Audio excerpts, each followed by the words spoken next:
মেনে চলবো। Thank you. Yes, thank you মাননীয় স্পিকার। মাননীয় স্পিকার, পুলিশ সংস্কার নিয়ে যখন আমরা কথা বলি বা পুলিশের যে বিষয়গুলো, তৃণমূলের কিছু পুলিশের অনেক সমস্যা রয়েছে ইনস্ট্রুমেন্টাল। যেমন পুলিশকে যখন তদন্ত করতে পাঠানো হয়, ওই তদন্তের খরচ কিন্তু থানা থেকে দেওয়া হয় না, আর যেটা দেওয়া হয় সেটা কিন্তু অপ্রতুল। আমরা যখন পুলিশকে একটা কাজ করতে দিচ্ছি কিন্তু বাজেট দিচ্ছি না, পুলিশের একটা কালচার প্রচলিত রয়েছে, সেটা হচ্ছে ম্যানেজ করে নাও।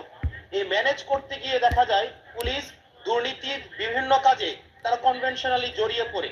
যেমন কিছুদিন আগে আমাদের 26শে মার্চের প্রোগ্রাম হয়েছে, এবং সেটা হচ্ছে সবাই জানে এই 26শে মার্চের প্রোগ্রামে যে বাজেট দেওয়া হয়েছে প্রশাসনকে, সেই বাজেট এবং প্রোগ্রাম করতে গিয়ে যে খরচ হয়েছে সেটার মধ্যে কিন্তু আনুপাতিক অনেক ধরনের ব্যবধান রয়েছে। তখন যে কাজটা করতে হয় পুলিশ, ব্যবসায়ী থেকে, তারপর হচ্ছে তার এলাকার বিভিন্ন প্রতিষ্ঠিত মানুষ থেকে কিন্তু অর্থ উঠাতে হয়। আমার মাননীয় স্বরাষ্ট্রমন্ত্রীর কাছে প্রশ্নটি হচ্ছে,